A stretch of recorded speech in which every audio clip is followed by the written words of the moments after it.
Hey everybody, it is March 31st, the day before April Fool's Day, and I am going to do a follow-up video here on this fatal Model X crash that resulted in a fire. Here's a little quick article, and the main point of this, not just this article, but my video is, was autopilot on? Yes or no? That's the big thing we need to know, because once we know that, we'll be able to determine whether this is something to be concerned about or not. And right now we don't know. We know that Tesla is cooperating, but let's go through the points that are made in this article one by one.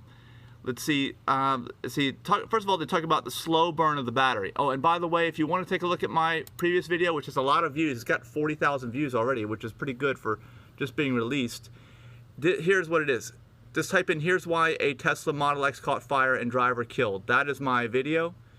And take a look if you want to know more. But let's keep going in this article. Well, they talk about the fire being slow burn. That the vehicles are designed to slow burn.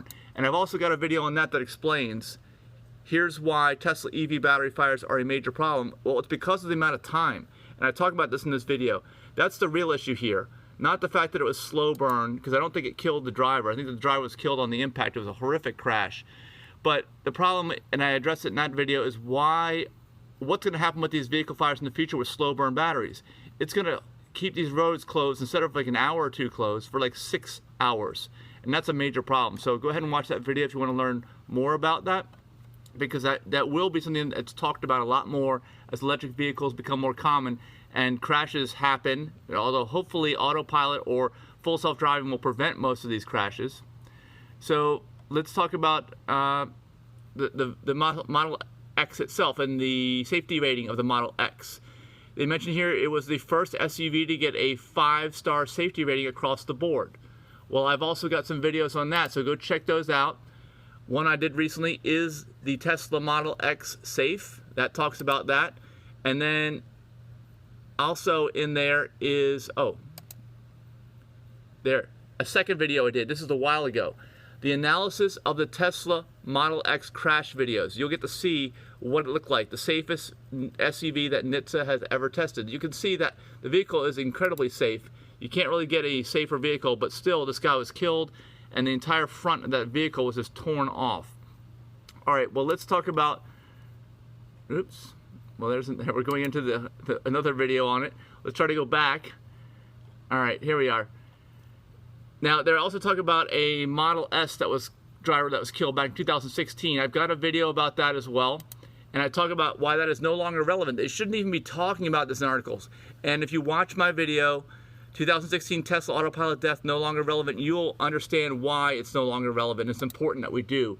And then, of course, there's that other recent accident that happened. Here's why Tesla Autopilot ran into the back of a fire truck.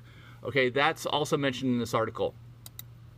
Well, one last thing is, of course, the pedestrian that was killed in Arizona. That is, there it is. I did some video analysis on that, and this is also a very well-watched video, the video analysis of the Uber self-driving crash, and I have a follow-up discussion and analysis that you might want to watch also that kind of discusses all of that. But let's look at these pictures. Okay, this is what the crash looked like here that we're talking about. So it was a severe crash. Nobody could have survived it. If you want to know exactly how it happened, watch my first video on the subject, and that's the one with this picture on it, or something similar to that anyway. And you'll find out why it happened, how it happened, and why this car was destroyed. It's important to know that, but like I said, the most important thing that we're going to get out of this is, was autopilot on?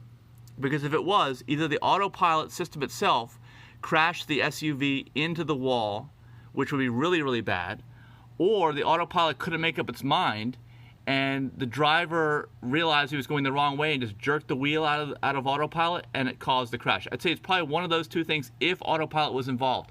If autopilot wasn't involved, it could have been anything that would happen in a normal vehicle, right? Just somebody falling asleep, not paying attention. I mean, who knows? We don't even know if autopilot was on, so we won't speculate, but I will follow up with a video as soon as we find out if autopilot was involved. And if it wasn't, we really don't have anything more to talk about. But if autopilot was involved, and this is kind of one of the things that's hurting Tesla and their stock and everything recently, is that people are thinking, well, the system's bad. And of course, you know, electric vehicles, and not just electric vehicles, but self-driving vehicles have gotten a lot of bad press recently. And that's just kind of almost causing an avalanche of bad news.